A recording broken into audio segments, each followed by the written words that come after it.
nk'uko mugenda n'ubundi mukurikirana amakuru cyangwa se ibintu bigiye bitandukanye bigenda bivugwa cyangwa se bigenda bibera hariya muri Repubulika Iharanira Demokarasi ya Kongo, mugenda mukurikirana amakuru menshi kandi mugenda muhabona byinshi bigenda bihabera. Gusa biriya n'ubundi bigenda bitangazwa cyangwa se bigenda bikorwa biri hagati ya M23 na Repubulika Iharanira Demokarasi ya Kongo, bigenda biba ariko kandi nk'uko mwagiye mukurikirana ibigiye bitandukanye cyangwa se amakuru agiye atandukanye, n'ubundi hari byinshi muzi. Gusa ubu ngubu aho mumenye ko n'ubundi mu minsi yashize cyangwa se mu gihe cyashize mwagiye mukurikirana amakuru avuga ko umutwe witwaje intwaro wa M23 wafashe Bukavu.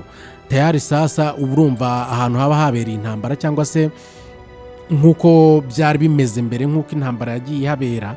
Ariko iyo intambara yabaye nka gutyo ntabwo habura abantu bagenda bo noneho bakora ibindi bigiye bitandukanye, bo ntibaba ari abantu bari kurwana cyangwa se bari mu zindi gahunda zijyanye n'ibyo bikorwa biri kuhabera, ahubwo bakifatira gahunda y'iki, bakifatira gahunda yo gusahura, bakagenda bagenda binjira mu maduka, bagenda binjira mu nzu z'abantu, bagenda bakora ibikorwa nyine byo gusahura. Mwagiye munabona ibigiye bitandukanye, hari abantu noneho bo banakora ibintu bimeze nk'aho bisekeje, bagenda basahura ariko bagasahura bimwe mu bikoresho ukibaza ikintu bari bubimaze cyangwa se ukibaza icyatumye babisahura, ukumva birakubuyobeye. Ahangaha rero nyuma y'igihe cyangwa se nyuma y'uko umutwe witwaje intwaro wa M23 wamaze gufata Bukavu, ubu ngubu wategetse abatuye mu mujyi wa Bukavu muri Repubulika Iharanira Demokarasi ya Kongo ko basubiza bagenzi babo ibyo babasahuye.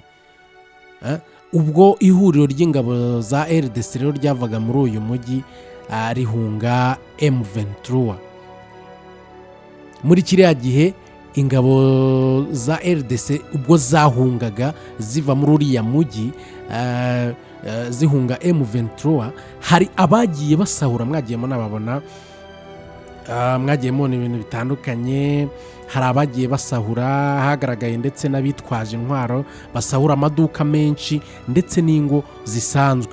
Mu byibwe cyane rero harimo ibiryamirwa, ariko byagaragaye ko n'ibidasanzwe byagiye bitwarwa nk'aho nyine umuturage yasahuye isanduku yo gushyinguramo, ayishyira ku mutwe, ayijyana iwe. Mwagiye mubibona byagiye bicicikana ku mbuga nkoranyambaga. Ishami rero ry'umuryango w'abibumbye rishinzwe ibiribwa PAMO naryo ryatangaje ko ububiko bwaryo buri Bukavu bwasahuwe, bukurwamo ibiribwa byagenewe abashonje. M23 rero igenzura uyu mujyi kuva tariki ya 16 Gashyantare uyu mwaka, yasabye abasahuye ibya bagenzi babo kubibasubiza bwangu. Bigaragara ko bayumvise baranabyubahiriza. Hari amashusho rero yafashwe abasahuye amaduka, yagaragazaga buri wese asubiza ibyo yatwaye, abaturage nabo babashagaye babavugiriza induru. M23 yasezeranyije abatuye muri uyu mujyi ko izabarindira umutekano hamwe n'imitungo yabo, babeho mu buzima butandukanye n'ubwo babagamo ubwo uwo mujyi wagenzurwaga cyangwa se wakurikiranwaga n'ihuriro ry'ingabo za RDC, aho bicwaga, bagasahurwa, bagafatwa ku ngufu n'ibindi bigiye bitandukanye.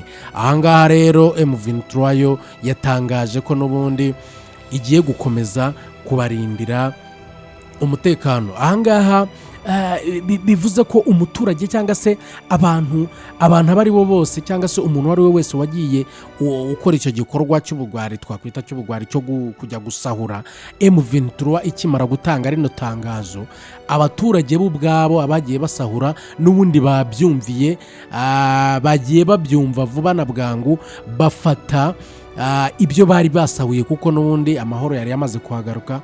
Bafata ibintu bari basahuye cyangwa se bafata bimwe mu byo bari basahuye, nanone babikubita ku mutwe babyerekeza aho bari bagiye babikura ahangaha. Rero birumvikana kandi cyangwa se nawe ubwawe iyo utekereje urumva ko ibyo ari byo byose ahangaha nubwo bari bakoze ibikorwa bitandukanye ariko bya kinyamaswa cyangwa se by'ubugwari, ariko birumvikana ko abaturage n'ubundi bagiye banezerwa cyangwa se bagiye bumvira bagafata umwanzuro wo kubibasubiza. nk'ibisanzwe n'ibintu tugena n'amakuru tugenda tubagezaho agiye agezweho, ibintu bigiye bitandukanye. Icyo ngusaba wowe ukore subscribe, tugenda tubana mu nkuru cyangwa se mu bigiye bitandukanye bya buri munsi. Ahangaha iyi ni inkuru dukesha ikinyamakuru igihe.com. Reka mbabwire ngo mugire umunsi mwiza.